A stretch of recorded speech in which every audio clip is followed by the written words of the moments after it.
Kendrick Perkins at Spencer Dinwiddie ang ating pag-uusapan. Final seconds. Bryant for the win. Bang!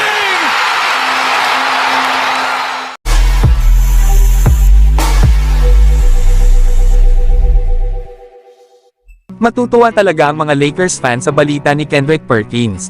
Lalo at kinumpirma nito na ang Los Angeles Lakers ay kukuha pa ng isang superstar sa darating na summer. Ayaw nga daw sana ito sabihin ni Perkins lalo at pinagkatiwalaan siya na wag ilabas ang planong ito ng Lakers. Lalo na kung sinong player ba ang gustong kunin ng purple and gold.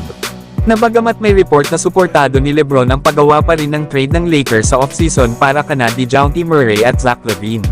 Pero ang lumalabas pala na pinaka-target ng Lakers at priority na makuha sa darating na summer ay walang iba kundi ang point guard na si Trae Young ng Atlanta Hawks.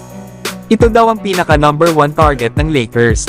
At gusto daw kasi nila na i-push pa ang kanilang kupunan upang manalo ng championship. Na magpapatibay sa magiging duo nila ni Anthony Davis at papalit sa pwesto ni LeBron sa future. Alam naman natin mga idol na bagamat matanda na si LeBron James, na ito nga ang pinakamatandang player ngayon sa NBA sa edad na 39 years old. Pero nananatili pa rin ito sa kanyang ika-21 season sa NBA na elite numbers ang kanyang nagagawa. Na kung saan ay nag-a-average pa rin ito ng 24.7 rebounds at 7 assists per game. Na may 52% shooting sa field. Habang si Anthony Davis ay nasa pang-MVP level din ang kanyang performance. Lalo at kahapon ay nakagawa ito ng 37 points na may 15 rebounds. Na may average naman ngayong season na 24 points, 12 rebounds at 3 assists per game. Na meron namang 55% shooting sa field. Nahuli pang ang nanalo ng NBA title sila LeBron at Davis ay noong 2020 pa sa NBA bubble. Kaya tama lang marahil na kumuha na ang Lakers ng isang star player na makakatulong nila LeBron at Davis para muling magkampyon. Isa pa ay para meron ding kapartner si Davis na isang star player kapag magre-retiro na si LeBron James sa NBA. Pero kayo mga idol, ano ang masasabi nyo sa planong ito ng Lakers? Samantalang matutuwa naman ang mga Lakers fans sa mga sinabi ni Spencer Dinwiddie.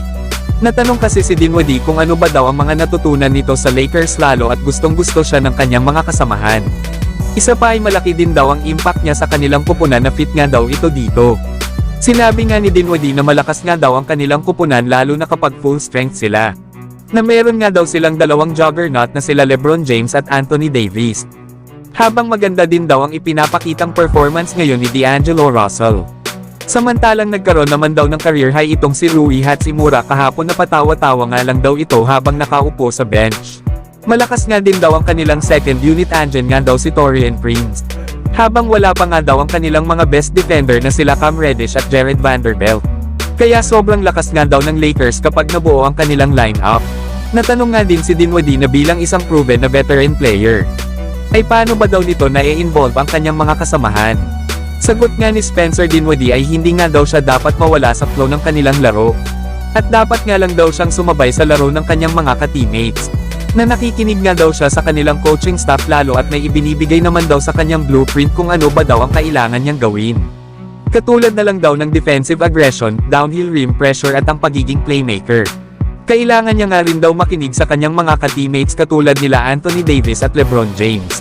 Na sinasabihan nga daw siya palagi na maging aggressive.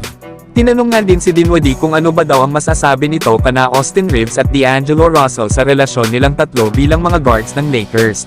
Sabi naman ni Dinwiddie ay dati na rin itong nakasama si D'Angelo Russell kaya alam niya na ang flow ng laro nito. Habang si Austin Reeves naman daw ay naging scorer para sa kanila. At si Dinwiddie naman daw ay ang bahala sa depensa nila pababa lalo na sa mga fast break ng kalaban. Yan nga mga idol ang mga sinabi ni Spencer Dinwiddie. Na unti-unti nang gumaganda pa lalo ang performance nito sa kanilang kupunan. Na nakagawa nga ito kahapon laban sa Utah Jazz ng 10 points at 4 assists sa loob ng 28 minutes of playing time. Kaya maswerte ang Lakers na nakakuha sila sa buyout market ng isang player na bagay sa kanilang kupunan. Pero kayo mga idol, ano ang masasabi nyo kay Spencer Dinwiddie? So hanggang dito na lang tayo mga idol. At huwag nyo naman kalimutan mag-subscribe bilang pagsuporta.